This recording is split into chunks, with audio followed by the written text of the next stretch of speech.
Brasil. Eu peço a todos os meus amigos, sejam cristãos, católicos ou protestantes, que orem para que Deus receba na sua glória esse seu grande e valente servidor. Uma outra coisa que eu queria assinalar para vocês é que procurasse no YouTube um documentário chamado Obama and Israel. É uma das coisas mais impressionantes que eu vi na minha vida. Porque os Estados Unidos construíram uma excelente relação com Israel ao longo de mais de meio século de colaboração e alianças, e Israel é tido como o mais firme aliado dos Estados Unidos e vice-versa. E o Obama ele tem gratuitamente conseguido destruir isso, vamos dizer, pelos pretextos mais fúteis e das maneiras mais escandalosas que vocês podem imaginar. Uma delas foi assim: a última vez que veio aqui o Benjamin Netanyahu, ele veio sem assessores, porque era uma conversa reservada entre ele e o Obama, e os camaradas simplesmente o deixaram procurando o Obama pela Casa Branca durante 1h30. Quer dizer, o homem lá que nem um palhaço, andando para cima e para lá. Quer dizer, isso é uma ofensa monstruosa, né? E depois disso, o Obama começou a fazer exigências absolutamente inaceitáveis. Eu sei que o Netanyahu saiu daqui com a mão à frente e outra atrás, totalmente humilhado e criando uma situação internacional absolutamente desnecessária. Mas assistam lá que vocês vão ver que é um negócio absolutamente sistemático da parte do Obama. Quer dizer, o Obama está mesmo do lado dos inimigos de Israel. Ele aceita e quer a destruição completa de Israel, que está no programa do Irã e da Fraternidade Islâmica, etc, etc. Até outro dia tem um importante líder egípcio dizendo: não, nós não queremos apenas a derrota de Israel, nós queremos a sua destruição completa. Nós queremos instalar em Jerusalém a capital do Egito. Quer dizer, uma declaração mais explícita de agressão imperialista não poderia haver.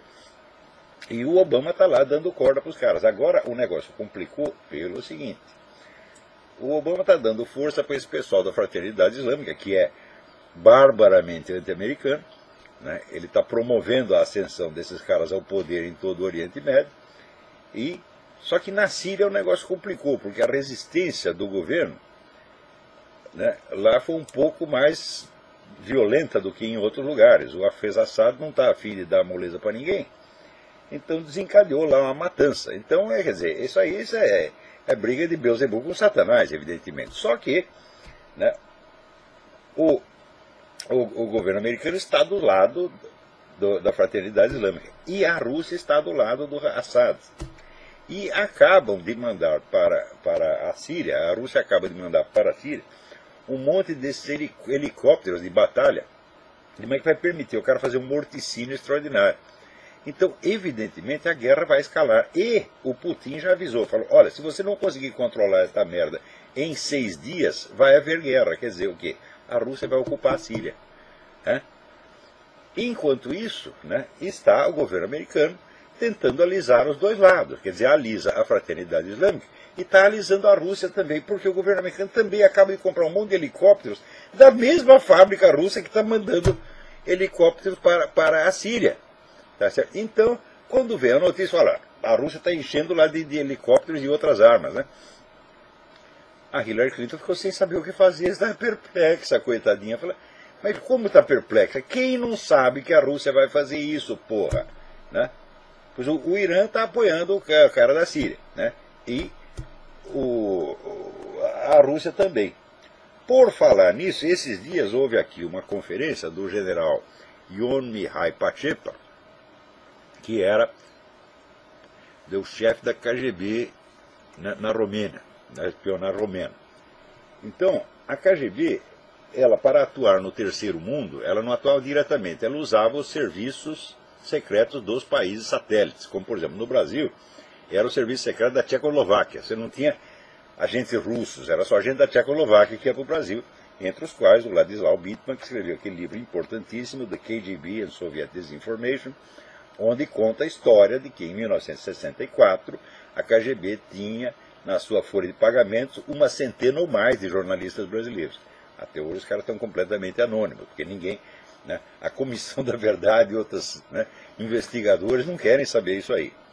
Então, Do mesmo modo, no Oriente Médio, o país que era delegado para atuar lá era a Romênia. Então, e na época, o serviço secreto romeno era comandado por esse general Ion Mihai Pacepa. E o Pacepa, ele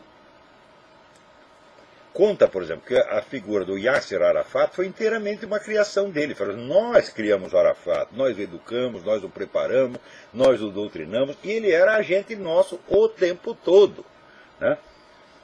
Então, para você ver que esse negócio da Revolução Islâmica também não é um produto autóctone, porque existe uma ruptura clara na história islâmica. Tem gente que, vamos dizer, os historiadores muito metidos, pessoas que querem ver as coisas só do ponto de vista religioso, então eles veem essa coisa toda da invasão islâmica, do terrorismo islâmico, e começam a tentar explicar isso por coisas que aconteceram no século 8 ou 9, quer dizer, remonta às origens do Islã, dizendo, não, o Islã tem uma tradição belicosa, etc, etc. Eu digo, escuta, sempre que alguém explica uma coisa de hoje por um negócio que aconteceu 15 séculos atrás, o senhor está sempre bêbado, sempre. Quer dizer, é analogia. Se os caras eram violentos do século 7 ou 8, e hoje também são, não quer dizer que haja uma linha de continuidade entre uma coisa e outra. Por quê? Durante 2 ou 3 séculos, o Islã ficou quietinho, ficou de joelhos perante o Ocidente. Né? De repente, a partir dos anos 20 e 30, começa esta pregação revolucionária que desencadeia a situação atual. Então, não há linha de continuidade entre uma coisa e outra. Né? E mesmo os melhores analistas, né,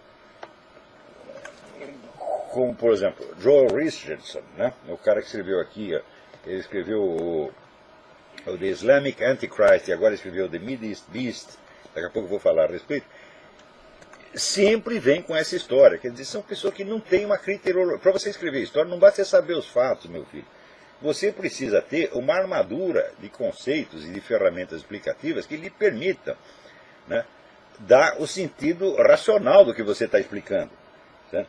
Não é só você contar fatos e começar a fazer analogias. Ah, aconteceu uma coisa parecida no século XII, no século XI. Né? No Brasil também tem muito disso. Tem gente que explica a situação atual. Você veja, os nossos amigos liberais, eles falam, não, tudo o que está acontecendo agora é por causa da Contra-Reforma, por causa do Concílio de Trento. Eu digo, pô, vocês estão bêbados, vocês não têm a menor ideia do que é ciência histórica. Quer dizer, e pior, os liberais são discípulos do Ludwig von Mises, que era um sujeito que tinha uma visão muito clara dos processos reais da ação humana. Mas eles leem o Mises e não entendem, né? Então começa a procurar causas históricas profundíssimas de longo prazo, sem explicar, meu filho, qual é o processo real pelo qual a sua suposta causa chegou no efeito. Porque não é essa causa e efeito, não, tem a causa, tem o meio, tem causa intermediária, elos, né, que chegam até o efeito. Então, se você tem uma causa aqui, depois pula 3 séculos, dá o efeito, fala, está faltando uma coisa no meio, porra. As ideias, por exemplo, elas não agem por si mesmas. As ideias, elas agem quando elas entram na cabeça do ser humano, e o ser humano decide agir em nome delas. E note bem, o simples fato do sujeito estar convencido de uma ideia não faz que ele comece a agir em nome dela. Ainda precisa outros fatores. Então, a história tem que ser a reconstituição do processo real, com todos os seus detalhes concretos. Não é fazer analogia entre coisas que estão separadas por vários séculos. Então, o Ion Mihai Pacepa, ele foi testemunha pessoal de que a emergência desse Estado revolucionário no Islã não foi uma coisa autóctone e não deriva das supostas tradições belicosas do Islã de 10 séculos atrás. Foi coisa da União Soviética. Foi a ação concreta de agentes soviéticos colocados lá para montar a situação, porra. É claro que o agente ele tem que aproveitar os elementos que já estão presentes na cultura local. Mas não são esses elementos que provocam a situação. Né? Eles são apenas instrumentos, são ocasiões de que o cara se serve. Né? Então, por exemplo, todo mundo sabe que no Brasil existe um anti-americanismo latente, né? Mas nunca deu uma guerra. Né? Então, para que esse estado de anti-americanismo latente se transforme numa guerra, precisa uma ação humana, quer dizer, um agente concreto que vai lá e monte uma estratégia, uma tática para transformar uma mera hostilidade teórica ou psicológica numa ação efetiva. Então, aí o Pacepa, esta semana, você procura no AIM, Accuracy in Media, o site né, maravilhoso do meu amigo Cliff Kincaid, um dos caras mais bem informados desse país. E ele levou lá o general Pachepa, que foi um desertor, ele era o chefe da KGB, ele desertou, né, veio para o Ocidente e contou a merda toda. Né, escreveu vários livros importantes, escreve sempre artigos, está sempre dando conferência, e ele diz o seguinte, ele diz, o que está se passando nos Estados Unidos foi o mesmo processo pelo qual se implantou o comunismo sem dar um tiro na Europa Oriental.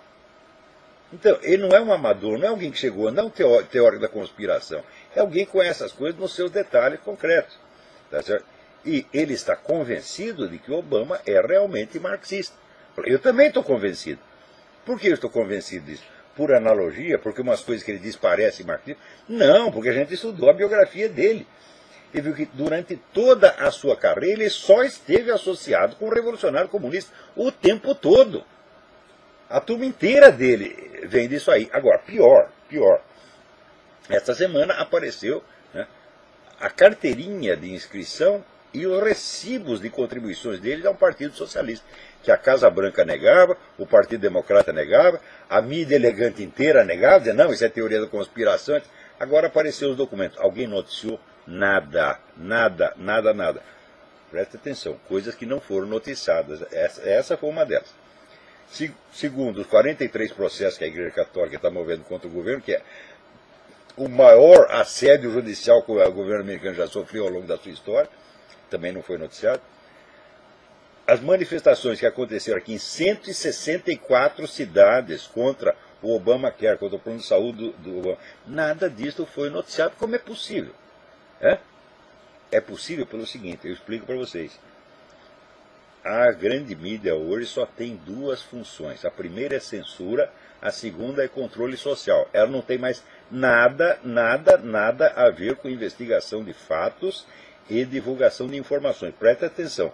Eu não estou falando que a mídia está distorcendo. Ela não está distorcendo, ela está cumprindo a sua função. Sua função é censura e controle social. Se você quer informação, meu filho, você vai ter que procurar na internet, vai ter que procurar em fonte direta, vai ter que perguntar para as pessoas, vai ter que ler livros. Grande mídia não é para acreditar em uma só palavra, não é para usar nem como referência, é para esquecer o que eles estão dizendo. Você só pode acompanhar para ver qual é a forma que a manipulação está tomando. Quer dizer, é uma coisa que só deve ser lida por profissionais, por estudiosos da coisa. O cidadão comum, se quer informação, não vá no Estadão, não vá na Folha, não vá no Globo, sobretudo não vá na Rede Globo, daqui a pouco eu vou comentar algo da Rede Globo, não vá no New York Times, não vá na CNN, procure fontes diretas, o mais próximo possível dos personagens envolvidos na trama. Procure documentos, procure depoimentos diretos, e assim, não confie na grande mídia em nada. Então, note bem, que aqui, mesmo aqui nos Estados Unidos, as pessoas não perceberam isso. Elas ainda estão falando que existe um viés esquerdista. Não, viés esquerdista existia 20 anos atrás, meu filho, né? Então, quer dizer, a mídia tinha a sua função normal, mas ela a distorcia, né? Ela a deformava pela introdução de um viés ideológico que selecionava as notícias e dava, como é que se diz, torcia os fatos para dar o sentido que eles queriam. Hoje não é mais isto. Hoje só tem a censura e a engenharia social. Entre outras, procurem, não é só nos Estados Unidos ou no Brasil. Procure esse livro aqui, é indispensável. Elisabeth Lévy, Les Maîtres Censeurs, Os Mestres Censores. Você vê como é que o negócio está na França, está até mais bravo do que aqui.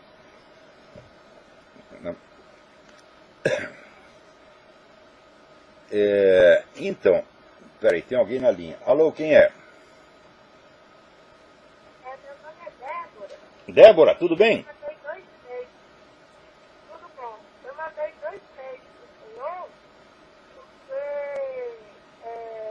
eu estou para publicar, eu vou pagar, né, do meu computador para publicar um livro de contos.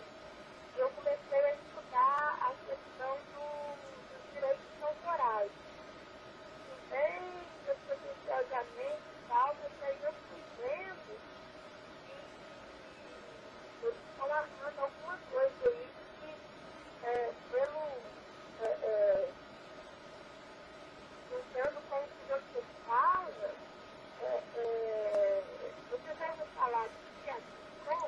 Olha, Débora, eu sugiro o seguinte, você me mande novamente o e-mail, mas mande para o seguinte endereço, olavo@olavodecarvalho.org.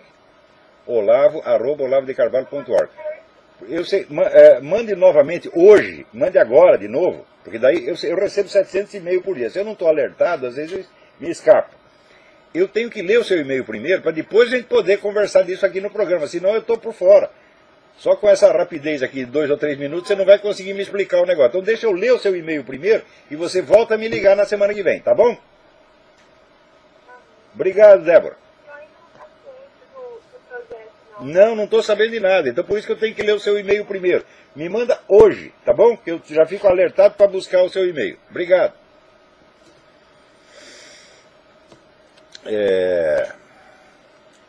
Então, aqui vocês assistiram aquele filme Gattaca? Né? É um filme que trata de uma sociedade futura onde todo mundo está classificado geneticamente. Ele tem uma estrutura de classe toda determinada geneticamente. Pois olha, o que é que o governo americano agora está tentando implantar esse negócio? Eles descobriram que eles vão testar os bebês, né, já no ventre das suas mães, para 3.500 deficiências possíveis. Então, você já vai nascer classificado, meu filho. Agora, você imagina, você com esta ficha genética, né? A ficha genética vai ser naturalmente investigada pelos seus futuros empregadores. Ou se você faz um concurso para um emprego público, né? É inevitável que isso aconteça. Basta você testar, basta você ter o resultado do teste, ele vai estar arquivado em algum lugar e alguém vai querer saber daquilo, mas dia menos dia vai saber. Em primeiríssimo lugar, quem? O próprio governo, porra! Né? Quer dizer, você faz um concurso lá para ser gari, para ser varredor de rua, tá certo? Numa cidade lá no fundo do Oregon. Tá lá, a prefeitura vai solicitar a sua ficha genética e fala, não, você não pode, porque você tem isso, mas aquilo. Eles não vão dizer isso, mas vão te cortar, vão te boicotar. Então, assista esse filme, Gattaca com 2 T's, é um filme muito impressionante. Então, o sistema Gattaca já está sendo implantado aqui pelo governo Obama, meu Deus do céu. Né? Agora, a minha amiga Angélica Portugal me envia aqui uma sinopse de uma nova novela, que Salve Jorge, da Rede Globo, em que, né, o herói é um milico. Né? Parece estranho a Globo fazer uma novela que o herói é um milico, mas acontece o seguinte, ele é um milico de novo tipo, inteiramente profissionalizado, obediente à dona Dilma, obediente ao Foro de São Paulo, obediente às Farc, em suma, é um milico modelo. Então, pergunta aqui, Angélica, isso não seria uma tentativa da Globo de introduzir uma cunha, uma divisão, né, entre 2 gerações de militares? Em parte sim, mas acontece o seguinte, a Globo sempre, e a Globo e a esquerda inteira, sempre deu esse duplo tratamento aos militares. Tratamento pavloviano, um choque e um queijo. Então você faz o seguinte, através de alguns órgãos de mídia, você acusa os caras do diabo, tudo que chama eles de tudo quanto é nome. Vocês são torturadores, assassinos, etc, etc. Ao mesmo tempo, afaga os caras. Olha, toma lá uma verbinha para você comprar umas arminhas, toma lá uma promoção, né? Fazer uma homenagem, te dar uma medalha, né? Puxar um pouco o saco. Né? Então, eles estão fazendo isso há 20 anos, é um choque e um queijo. É claro que tem que ser assim, porque a política do ataque indiscriminado não funciona. Né? Nietzsche já dizia, só se vence aquilo que se substitui. Quer dizer, você quer vencer o negócio, precisa botar outro no lugar. Tá certo? Então não adianta só descer o cacete nos milicos. É preciso descer o cacete e abrir uma porta para onde eles possam fugir. Como você faz com o ratinho, você dá um choque aqui e bota o queijo lá. Ele vai para onde você quer, ele vai evitar o choque e correr atrás do queijo. Acontece que há 20 anos, desde o tempo do Fernando Henrique, este é o modo oficial de tratar as Forças Armadas. E pior, as Forças Armadas estão caindo. Tá certo?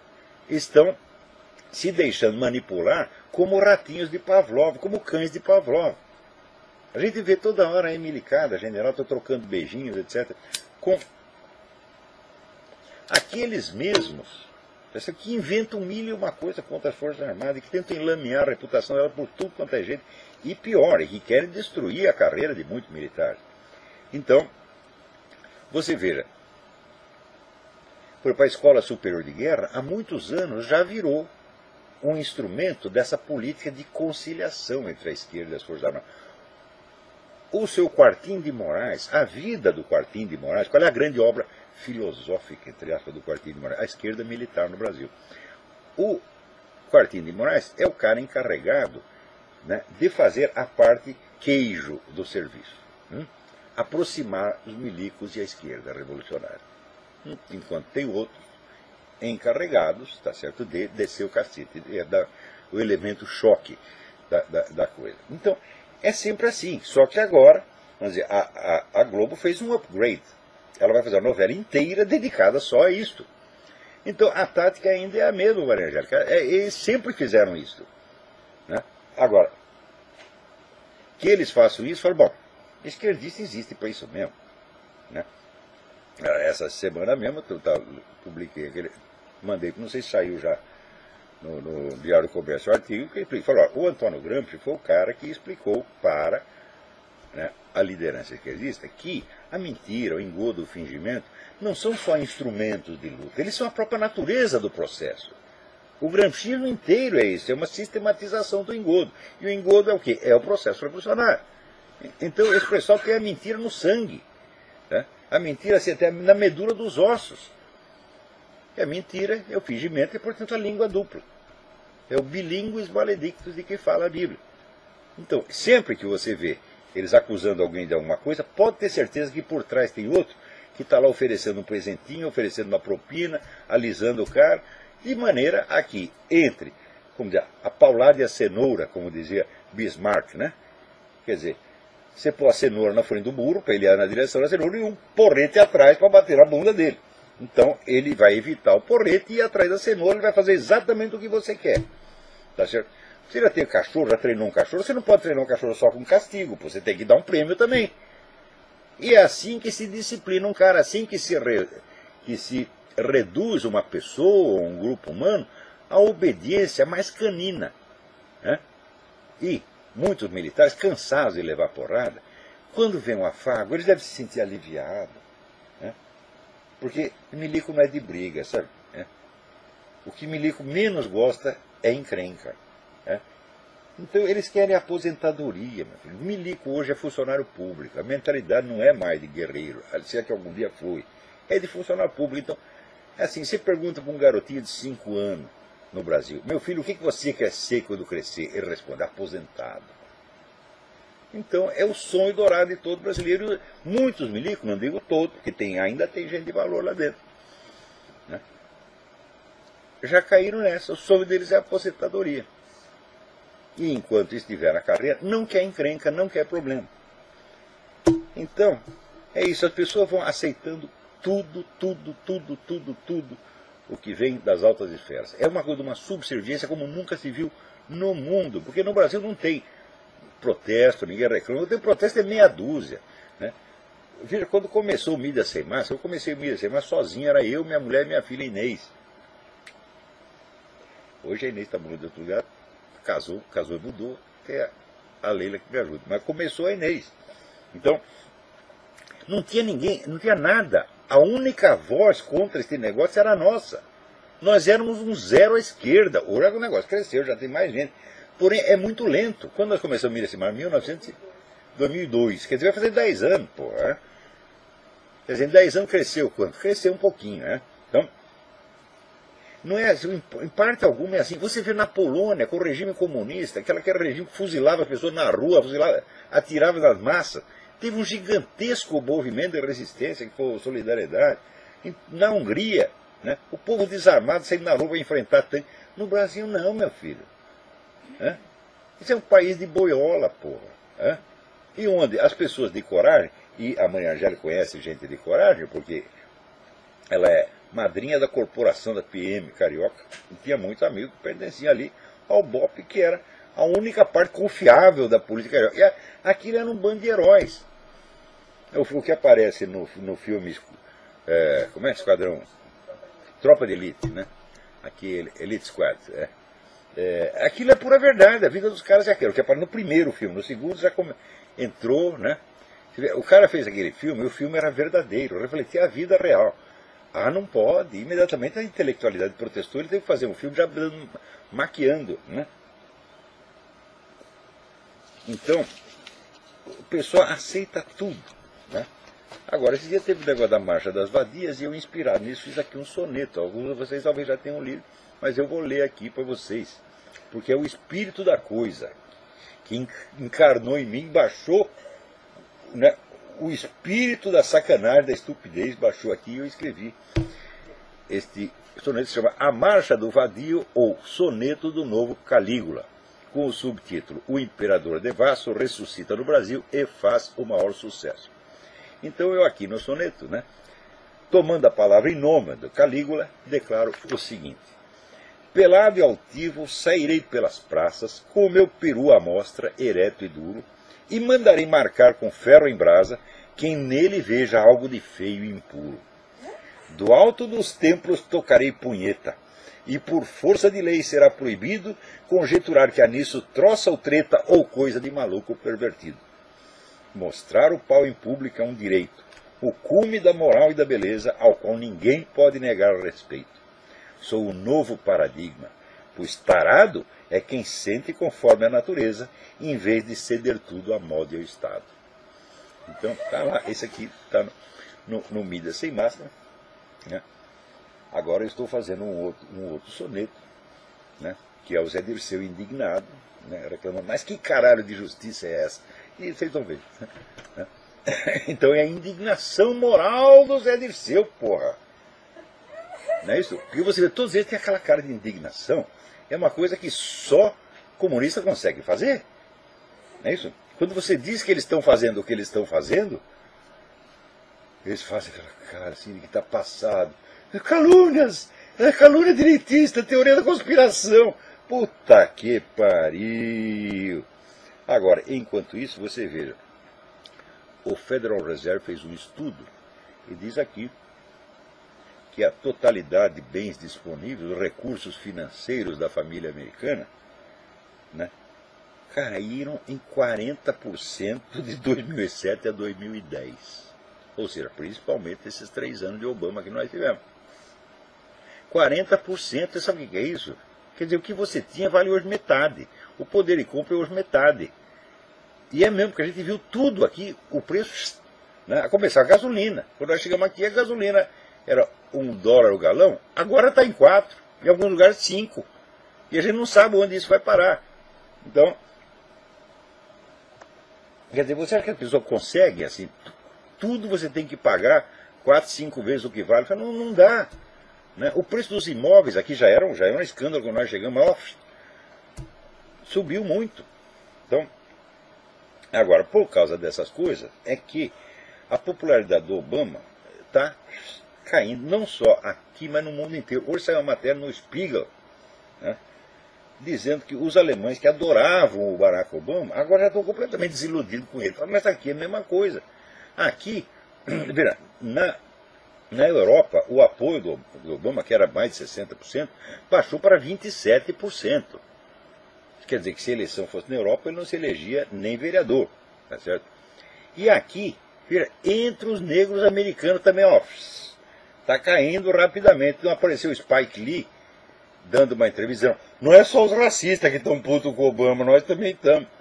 Primeiro, racista o caralho. Né? Quer dizer que se todo mundo que não é preto é racista, e vocês não são nem um pouco racistas, né? Quando a junta 300 preto para bater em um, a moda aqui, sabe o que é? Foi feito um estudo, 85% desses casos de agressão em massa, pessoal que ajunta um montão para bater em um ou dois, é preto contra asiático, chinês, tailandês, né? Por quê? Porque eles acham que o tailandês é classe superior, o chinês é classe superior, tem dinheiro. Então vamos lá tomar tudo que o desgraçado tem. Então 85% dos casos, junta 30, 40, 50 pretos, invade a casa, bate no cara, bate na família inteira, toma tudo que tem, deixa o cara na tanga e vai embora. Leva 5 minutos. E daqui dá o chinês para o hospital. Agora, isso não é racismo de maneira alguma. Tem até um cara que diz, não, mas não é racismo, nós escolhemos os chineses porque eles têm dinheiro. Falo, em primeiro lugar, é absurdo você achar que o chinês é a classe dominante aqui. O chinês está para o preto que nem os kulaks na União Soviética estavam para os outros camponeses. O camponês comum tem uma vaca, o kulak tem duas, portanto ele é a classe dominante.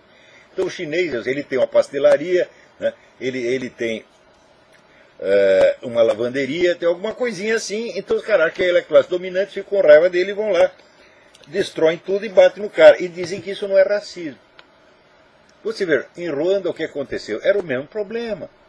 Os caras da tribo Hutu achavam que os Tutsis eram ricos, era a classe dominante. Por quê? Porque um tinha uma cabra, outro tinha duas cabras. Né? Então vamos matar todo mundo que tem duas cabras. Isso é a base do racismo, meu Deus do céu. Por que você acha que o alemão tinha raiva do judeu? Porque o judeu estava numa situação relativamente melhor. Não era que. Não, tinha 5 milionários judeus. E o outro tinha o quê? Tinha o judeu da alfaiataria, tinha o judeu da padaria. Tá certo? Mas o cara que não tinha nada, que estava desempregado, ficava com raiva dele e começava a achar que aquele cara era a classe dominante. Quando o Hitler mandou matar os caras, todo mundo, oba, agora nossa chance. Isso aí acontece. Não é a primeira vez, meu filho. Você lê a história do que se passava na Europa na Idade Média. Era a mesma coisa. Né? A massa dos fudidos tinha lá a raiva do judeu, porque o judeu tinha alguma coisa. Por que o judeu tinha alguma coisa? O judeu é uma comunidade pequena e muito unida, e um ajuda o outro, logo todo mundo progride. Isso é a coisa mais óbvia do mundo. Enquanto a massa geral fica todo mundo, um só procurando pôr no cu do outro, e vai todo mundo para baixo. Então esse é o segredo da prosperidade judaica. Porra, quando é que vocês vão entender isso, hein? Então, você vê, claro que existem conflitos dentro da comunidade judaica. Tem, por exemplo, judeu esquerdista, que tem um monte, tem judeu direitista, judeu conservador, tem tudo isso. Mas, escuta, mas na hora do vamos ver, eles se ajudam uns aos outros. Né? Então, por exemplo, os judeus imigrantes chegam num país, eles logo se juntam. E um oferece emprego para o outro, protege. Então é por isso que vão para a África, é só por causa disso, pô. Não tem outro segredo. Né? O judeu não tem um acordo secreto nem com Deus, nem com Satanás. Já que dizem que são o povo eleito, mas isso aí não basta, porque ser povo eleito não significa que você vai ter todas as vantagens. Né? Você vai se fuder um pouquinho também. Vou ler a Bíblia, você vai ver que é assim. Né? Deus sempre foi durão com os judeus. Né? Então, ele não tem acordo secreto nem com Deus, nem com Satanás. Ele simplesmente tem um acordo público com eles mesmos. Então, por isso eles vão para frente. Do mesmo modo, o chinês. Chinês e japonês também, era a mesma coisa no Brasil. Eu lembro que 40 anos atrás eu participei do recenseamento escolar nas regiões mais atrasadas do Brasil. E a gente percorria o mato, né, procurando família, e para saber quantos filhos tinha, se tinha certidão de nascimento, se não tinha, se tinha, estava na escola e tal. E lá no meio do matagal a gente só via assim, os caras morando naquelas palhoças, tudo fodido, né? E de repente eu vi um castelo de madeira. Né? Chego lá, era uma família japonesa. O japonês com 40 parentes, todo mundo disciplinado, trabalhando direitinho, tinha construído um império ali no meio. Chegou com uma mão adiante, outra atrás, chegou até pior do que o brasileiro. Só que, pela união, organização e trabalho sério, conseguiram alguma coisa. O judeu, mesma coisa. Então, o judeu na Alemanha era alvo de inveja desses caras. Na Idade Média é a mesma coisa, porra. Aí o pessoal fala mal da Inquisição. Você quer saber quem parou com a matança de judeu? Foi a Inquisição. Porque antes era assim, a massa ignara juntava, né, instigada por algum agitador filha da puta. Ah, vamos lá matar o judeu, tomar tudo que ele tem. Pronto, daqui a pouco tomava, invadia a casa do judeu, tomava tudo, dava-lhe um cacete, matava o cara. Tá certo? E no dia seguinte ninguém sabia quem foi. Né? Então, a Inquisição é que fez parar com isso. Então vocês estudam a história. Né? Saiu, em 1993, o Papa João Paulo II nomeou uma enorme comissão de historiadores cristãos e não cristãos. Ali tinha cristão, tinha judeu, tinha ateu, tinha muçulmano, tinha tudo. Mas eram os melhores historiadores do ramo. Vamos tirar limpo essa porra da Inquisição. E você quer saber? O livro é um relatório de 800 páginas. A Inquisição sai bonito dali. Né? Então, só para você ter uma ideia, né? A Inquisição em 20 países, né, condenou lá umas 27 bruxas, enquanto só na Suíça, que é um paísinho deste tamanho, a reforma protestante mandou assar 500. Né? Então, o negócio a história não é bem como vocês... Olha, tem gente cuja cultura histórica vem todo do cinema. O sujeito assiste o filme, assiste lá O Nome da Rosa, né? E acha que sabe alguma coisa. Mas é assim. Quer dizer, essa história de que é obra de ficção, é obra de imaginação. É a obra de imaginação que impregna na cabeça das pessoas e cria a imagem que elas têm da história, porra. Ou seja, as obras de arte podem ser criminosas, sim. E eu acho que quando existe uma falsificação grave da história, e essa falsificação vem em prejuízo de uma pessoa, de um grupo, as pessoas devem processar o autor da coisa. Então, deve ter a liberdade de criar e fazer, mas tem que responder pelas consequências das suas ações. Porra, que merda é esta? Hein? Então, com todas estas coisas que o Obama tem feito aqui, a popularidade dele está caindo, que é uma coisa medonha. Muito provavelmente o Mitt Romney vai sair vencedor e, sinceramente, eu não acredito. Tem muito conservador aqui que odeia o Mitt Romney porque diz que ele fez certos acordos com o pessoal do movimento gaysista, né, no seu estado, ou com o movimento abortista. Eu digo, todo político faz essas coisas, né? Todo político faz, não tem um que saia limpo. Agora mesmo está acabando de ler uma biografia do general de Gaulle, vocês não imaginam a quantidade de sacanagem, de crimes que esse cara fez para tomar o poder na França. Ele negócio de mandar matar os concorrentes, tá entendendo? Né, tinha o almirante Darlan, que estava... Esse sim era um verdadeiro resistente, porque ele tinha conseguido levar uma parte das tropas francesas para a África do Norte, e tinha ali um exército organizado. Ele era alguma coisa, ao passo que o de Gaulle não tinha um soldado, não tinha uma arminha, não tinha um estilingue, né, e posava de comandante das forças francesas inexistentes. Então, o de Gaulle simplesmente mandou matar o cara, porra, para tirar o sujeito do caminho. Então, esse é outro bom filho da puta que entrou para a história como se fosse um grande herói. Então, agora... Você não vai ver isso no cinema, porra. Você precisa estudar, caralho. Né? Então, todo mundo que aprende história no cinema tem ideia completamente errada. Ele só vive por estereótipo, por chavões. Né? Então, por exemplo, outra coisa que não é noticiada aqui, essa matança de cristão que não para no mundo. Você vê, tem duas maneiras de você perseguir o cristão. Tem a maneira oriental e a maneira ocidental. A maneira oriental é a mais simples, prática e rápida. Mata os caras. É? E no Ocidente, não. Você boicota, você tira os meios dos caras. Você vê, na Dinamarca, agora tem uma lei que obriga a igreja luterana, o decreto é a igreja luterana, quer dizer, as outras, por enquanto, até escaparam, mas a igreja luterana, que é a maior da Dinamarca, obriga a igreja luterana a oficiar casamento gay. Querendo ou não querendo. Se vocês recusam a fazer... O pastor diz, não posso fazer o casamento gay, porque a Bíblia só vai para cana. Isso na Dinamarca, que é a democracia. Então tem o modo ditatorial e o modo democrático de pôr no cu dos cristãos. Né? Então,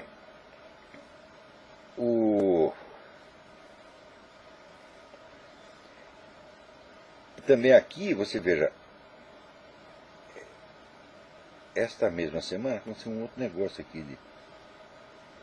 Quer dizer, essa coisa de perseguição cristã já virou uma banalidade, e nem tanto. Você só fica sabendo disso por internet. Uma vez a cada 3 anos, a Folha de São Paulo dá uma notinha, dizendo, mataram um cristão não sei onde. Né? Por exemplo, o que aconteceu na China, né, matança de gente na China, a Folha de São Paulo só acabou publicando, porque eu durante anos enchi o saco do Otávio Frias, escrevia o e-mail para ele todo dia, aqui, seu merda, é o seu jornal aí, tá acontecendo, o seu jornal não fala dele. Um dia ele, vamos falar alguma coisa, e falou. Então, agora, o Time Magazine está fazendo campanha em favor da eutanásia. Sua avó, sua tia, sua mãe, né, está lá no hospital, tira o tubo, porra. Né? Manda a mulher pro beleléu. Olha que coisa bonita, coisa humanitária. Né?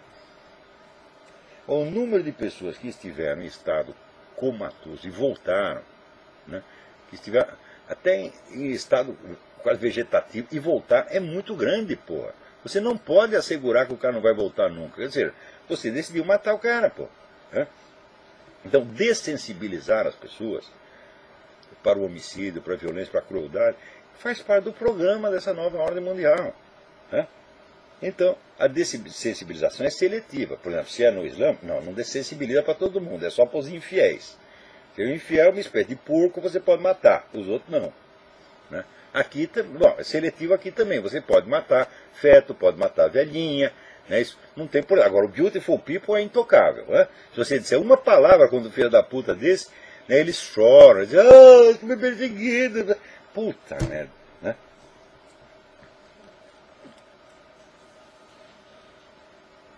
Agora, olha que o exemplo que eu vou dar. Putz, que pariu. Tem um ativista gay aqui que foi condenado por mexer com menor de idade. Então, um cara de uma agência de notícias escreveu a respeito, denunciou o cara, etc, etc. Isso num outro estado.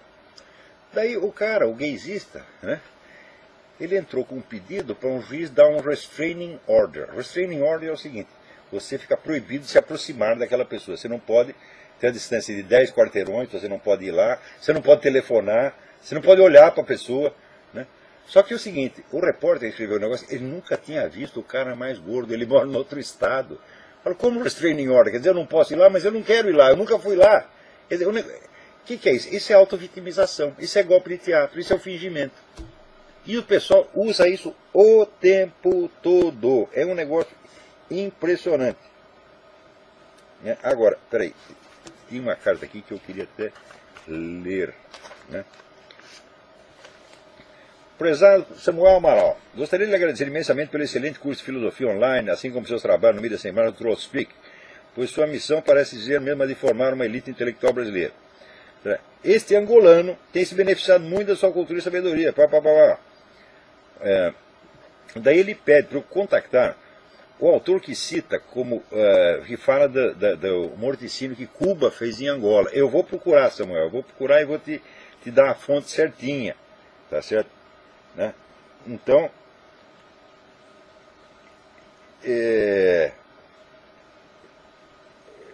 ele disse que ele lamenta muito que o Rodrigo Constantino deve estar muito preocupado agora que a seita do Olavo, o circo de Olavetes, está a contaminar o continente africano. Aí, Samuel, espera um pouco que eu vou tentar descobrir esse dado para você e te mandar. Obrigado pela sua atenção, pela sua gentileza. Né?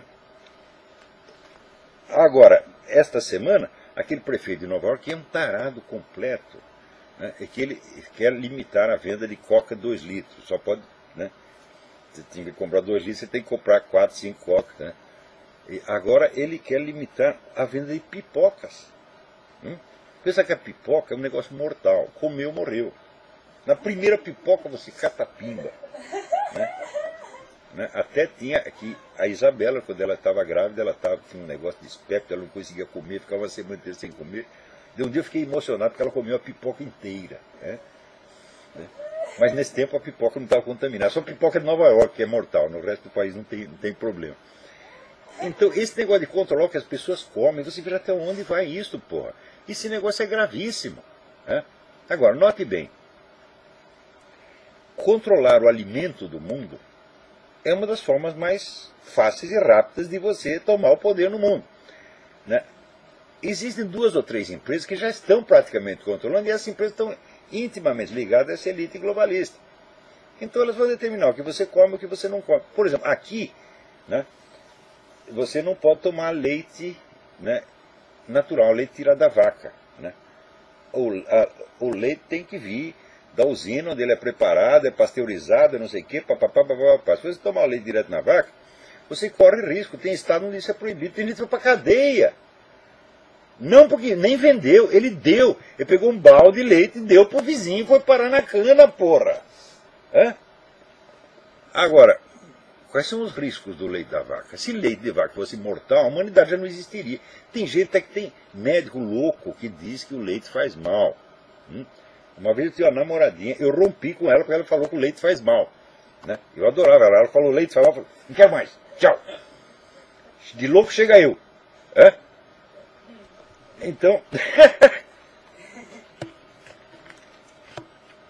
Então, esse negócio, vamos dizer, do controle da vida privada, isso está avançando dia a dia. O pessoal no começo ri, acha engraçado. De fato é engraçado.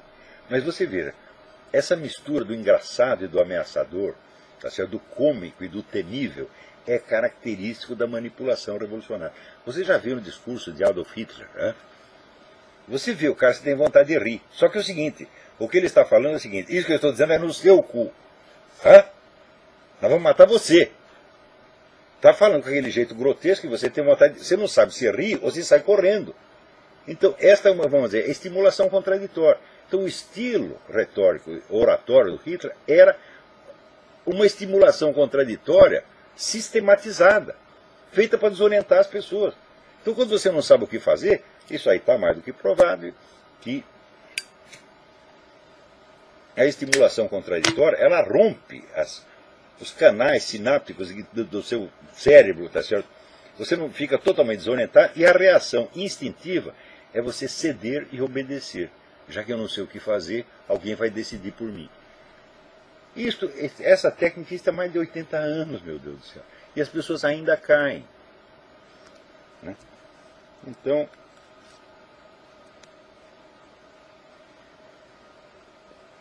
também esta semana, houve aqueles meninos, Davi e Jonatas, né, que sofreram tanta perseguição por ter sido educado em casa, a família, né, teve anos de tormento, encheção do saco, perseguição pelo governo, só que o nosso governo zela pela educação das pessoas. Você veja o que o governo brasileiro fez pela educação do Lula, e da dona Dilma, e daquele ministro da Educação que escrevia cabeçalho em vez de cabeçalho, e do doutor Emir Sader, que escreve Getúlio com LH, o que o governo fez pela educação dessas pessoas, que são seus membros e aliados, é o que ela quer fazer para todo mundo. Então ela zela para que as crianças tenham a melhor educação possível. Tá certo? Então, o Davi e o Jonas foram educados em casa pelos seus próprios pais, tá certo? E agora fizeram um teste e botaram no chinelo, né, caras que têm diploma de engenharia, de medicina, etc. Puseram no cu de todo mundo, bonito. Por quê? Eles aprenderam alguma coisa. Porque os seus pais queriam realmente educá-los. Agora, nas escolas, o que os professores querem? Esses professores vivem fazendo greve, querem aumento, etc, etc. Eles querem ganhar mais dinheiro para ensinar o seu filho a dar o cu, a chupar a piroca deles, tá certo? A fazer discurso idiota contra o capitalismo. É isso que eles querem, porra. Então, olha, se tem algum professor ouvindo, se tem uma classe no Brasil que não merece aumento, não merece ganhar nada, é professor. Porque o que vocês estão fazendo com as crianças é criminoso. E não vem me dizer que fazem isso porque ganham pouco. Não, não, não, não. Porque professores antigos... A minha mãe, né, a minha mãe só fez o curso primário. Minha mãe escreve em português perfeito, com uma caligrafia maravilhosa, né, faz conta de cabeça, etc, etc. E é uma pessoa inteligentíssima. E ela disse, olha, tudo que eu sei eu devo à minha professora primária, dona Simira. Isso aí em 1900 e antigamente, é? Então, ela viu que aquela professora era realmente devotada e que fez algo pela educação dela. Né? Então, a minha mãe, com o curso primário, ela tinha mais preparo do que o pessoal que está hoje no fim do curso secundário, pô. Muita gente da universidade. Por não tem cara universitário que me escreve aqui, gostaria que o senhor falasse com si. Oh, minha gente, porra, toma no seu cu, né, porra? É? Então, no Brasil tem, agora, a Folha de São Paulo registrou que já tem 1000 famílias fazendo homeschooling. A Folha de São Paulo está alarmadíssima, né? Então, tem lá uma juíza dando palpite, uma juíza certamente analfabeta, né, que quer que os outros sejam analfabetos do mesmo estilo dela. Quer dizer, é uma coisa tão... A educação no Brasil é crime. Uma vez eu escrevi, foi até citado na Folha, né, a frase da semana, diz que no Brasil a única diferença entre a educação e o crime organizado é que o crime é organizado. É só essa a diferença. Então, era piada. Naquele tempo, 20 anos atrás, era piada. Hoje não é literal, porra. Então, atenção, tire seus filhos da escola, eduque em casa, resista, lute. E um dia nós vamos derrubar esta farsa imensa que é a educação brasileira. O Ministério da Educação tem que ser fechado, o edifício tem que ser derrubado e fazer um estacionamento no lugar. Um estacionamento de cabras. Né? Então, olha, Procura o site educaçãodecrianças.com.br. Educação de Crianças, deve ser educaçãodecrianças.com.br. Tá certo? E também o site do Júlio Severo sempre noticia sobre isso. Agora, aqui nos Estados Unidos, bicho, a coisa chegou num ponto, não tem negócio de educação. Eu falei para vocês que a China está vendendo peças quebradas para equipamentos de defesa. Aviões, tanques, foguetes, etc, etc. Só que é o seguinte, não é bem peças quebradas, são peças que podem ser controladas à distância, desde a China. Hein? E pior, o governo foi alertado disso mais de um ano atrás e não fez porra nenhuma. Então eu quero te perguntar, quantos dias vocês estão levando a China? Você não pode esquecer que o secretário da Defesa, seu Leon Panetta, era advogado do governo chinês. Então é impossível que não tenha levado algum. Agora, quando você fala assim, não podemos desconfiar do Leon Panetta. Quer dizer, essa coisa de você se recobrir de uma aparência de respeitabilidade, na hora mesmo que você está metendo a mão no bolso das pessoas, tá entendendo? É uma coisa incrível. A desfaçatez, o descaramento desse governo americano hoje é uma coisa assim, inacreditável. No tempo do Clinton já era meio assim, né? Mas o Clinton pelo menos era mais disfarçado. Esses caras não. Por exemplo, essa semana não tem aquele negócio tal do John Bryson, né, que é o secretário do Comércio, que é um louco, que ele estava dirigindo o automóvel, bateu no outro carro, não contente, recuou e bateu de novo. Daí, evidentemente, foi preso, né? O Obama até agora nem telefonou para o cara. O governo americano disse, não estou sabendo de nada, não é comigo. Quer dizer, um ministro seu faz uma merda dessa, o país inteiro está sabendo e o governo ainda não tomou ciência. Na mesma semana, o Eric Holder, que é o ministro da Justiça, agora ele ficou com medo, porque os caras estão fazendo lá no Congresso uma acusação de desacato à corte. Daí o cara vai perder o cargo, evidentemente. Daí ele ficou com medo, falou, não, isso vai dar uma crise constitucional, né? Eu faço qualquer negócio agora. Por quê? Porque ele estava escondendo informações sobre aquela operação Fast and Furious, que o governo americano entregou armas para traficantes mexicanos. E depois essas armas foram usadas para matar mexicano e para matar pelo menos um agente da segurança americana. Então o Congresso quer saber que merda é essa. Então ficaram 2 anos pedindo documento para o cara e ele pulando fora. Essa é outra especialidade do governo Obama, esconder documento. Agora, esta semana, para não dizer que está tudo perdido, tem um processo rolando na Flórida que é muito interessante, que é um processo para vetar a candidatura Obama nas próximas eleições no estado da Flórida. Este processo escapa da questão do standing, da legitimidade, porque a lei, primeiro esse processo não tem nada a ver com a inelegibilidade anterior, mas é para a próxima eleição, e a lei da Flórida assegura a qualquer eleitor o direito de solicitar o veto a uma candidatura, se o candidato não atender aos requisitos. Pior, o juiz que está julgando o processo é o cara que já solicitou ao governo americano, diz, olha, vocês estão dando ao negócio da cidadão nativo uma interpretação diferente. Então, por favor, citem a fonte, né, em que vocês baseiam a sua interpretação. Não há fonte alguma, quer dizer, as fontes todas confirmam a interpretação. Cidadão nativo é aquele que nasce nos Estados Unidos de pai e mãe americanos, que é uma condição que o Obama não atende, porque o pai dele, pelo menos o pai oficial, se é que era o pai mesmo, era o súdito britânico, porque o Quênia pertencia à Inglaterra na ocasião do nascimento do Obama, né? Então parece que esse juiz é sério. Mas ainda nesse processo eles conseguiram anexar todas as descobertas da comissão do xerife Arpaio. Então, isso aí ainda pode dar alguma coisa. Esse processo está um pouco melhor orientado do que os anteriores.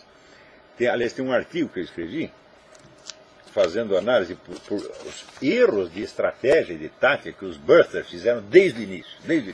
Vai sair com o título de Aparência Respeitável, vai sair no Diário do Comércio nos próximos dias. Eu não vou ler para vocês, porque... Quantos minutos nós temos? 4? Será que em 4 minutos eu leio isso? Eu vou ler. Desde o começo se acabar no meio, dane-se, vocês lêem o resto no Diário do Comércio. Desde o começo da sua epopeia, os birthers não seguiram a estratégia mais simples e racional que teria lhes permitido, já em 2008, jogar Barack Hussein Obama na lata de lixo da história de uma vez para sempre. A tese que defendiam era substancialmente verdadeira. O homem havia se apresentado às eleições com falsa identidade. O lugar dele, portanto, não era na Casa Branca, nem mesmo no Senado ou na lista de candidatos, era na cadeia. Tendo nas mãos a prova do crime, poderiam tê-la desfechado logo no coração do inimigo, como uma bala de prata, e ir para casa seguros de que haviam não só dado cabo do vampiro, mas aleijado gravemente a ala esquerda do Partido Democrata. Bastava um processo criminal contra o qual Obama, então mero candidato, não tinha a proteção da imunidade presidencial, nem podia mobilizar o aparato repressivo e a máquina publicitária do Estado, como veio a fazer mais tarde. Em vez disso, preferiram dar ao caso as dimensões de uma crise constitucional, complicando tremendamente a guerra e envolvendo-se em intermináveis discussões sobre a elegibilidade e a nacionalidade do candidato, que debilitaram sua causa ao ponto de dar-lhe a aparência de uma teoria da conspiração, expô-la a toda sorte de gozações maliciosas e condená-la a uma sucessão de derrotas judiciais. Desde logo, a lei determina que acusações de inelegibilidade, uma vez vitorioso o candidato, só podem ser apresentadas por quem comprove ter sido pessoalmente prejudicado no curso das eleições. Como ninguém tem como provar isso, e só quem tem, que é o John McCain, não quer briga, todos os processos tentados pelos Burns até agora foram rejeitados in limine, isto é, não foram examinados. Em segundo lugar, a prova de inelegibilidade dependia da interpretação que se desse ao preceito constitucional de que só cidadãos americanos nativos podem ser candidatos à presidência. Os Burnsters argumentam que, para os signatários da Constituição, nativo significava nascido em território americano de pais, no plural, americanos. O argumento está certo em princípio, mas nem todos os constitucionalistas admitem que o texto do documento fundador do Estado americano deva ser interpretado no seu sentido originário. Muitos querem adaptá-lo ao espírito dos tempos. Pode-se alegar que esse espírito é muitas vezes apenas espírito de porco. Mas o fato é que o debate já existia desde muito antes do caso Obama. O argumento constitucional, portanto, dependia de uma premissa que nada tinha de unânime ou autoprobante. Em terceiro lugar, a própria inexistência de provas válidas da nacionalidade de Obama, em vez de ajudar os Burnsters, acabou por favorecer o suspeito. Escorado no direito à privacidade, o espertinho manteve quase todos os seus documentos trancados a 7 chaves, sabendo que uma investigação para tirar a coisa limpa só poderia realizar por ordem judicial e que não haveria ordem judicial sem processo. Então virou um círculo vicioso. Por que o movimento Birther escolheu o caminho mais complicado e até hoje continua a trilhá-lo entre dores e humilhações? Em 2008 já havia sérios indícios de que era falsa a certidão resumida que o bloco obamista havia divulgado para exorcizar às pressas a vaga suspeita de um nascimento queniano espalhada pela internet. A prova efetiva da falsidade, porém, dependia de exames periciais que só um juiz poderia ordenar no curso de um processo, o qual processo não existia. Logo em seguida, porém, veio uma prova material muito mais evidente, muito mais contundente, que não dependia de peritagem nenhuma, por ser visível com os olhos da cara. Não estava na certidão de nascimento, mas no certificado de alistamento militar, Selective Service, de Barack Hussein Obama. Num lance digno do exterminador do futuro, o homem tinha assinado em 1980 um formulário que só viria a ser impresso em 2008. E o carimbo com a data tinha sido patentemente adulterado, recortando os algarismos 0 e 8 para montar um simulacro de 1980 sem o 1 e o 9. Não poderia ser mais evidente a tentativa de construir uma falsa biografia oficial ex post facto por meios pueris. Sem nem mesmo levantar a questão da inelegibilidade, um processo-crime por falsidade documental, ainda que não chegasse a conclusão nenhuma antes das eleições, teria bastado para mostrar ao eleitorado a verdadeira face de Barack Hussein Obama, desmoralizando sua candidatura pelo caminho mais simples e rápido. Se os Burnsters não perceberam isso ou não quiseram admiti-lo, foi, entre outros motivos, pelo seguinte. Quem cantou a bola do alistamento militar foi a colunista Debbie Schlussel, que em alguns meios conservadores tinha a fama de excêntrica amalucada. E o crime que ela denunciava era tão grosseiro, tão estúpido, que poderia soar inverossímil. Quem iria acreditar que um senador americano, candidato à presidência, conseguiria enganar seu próprio partido e a nação inteira com um truque bocó? Com toda a evidência, o critério da credibilidade aparente e do prestígio da fonte falou mais alto que o da materialidade dos fatos. A acusação de inelegibilidade pareceu a alternativa mais respeitável. Os Burnsters, em suma, acharam que, seguindo a dica de Deb Schlusser, ficariam parecendo um banco.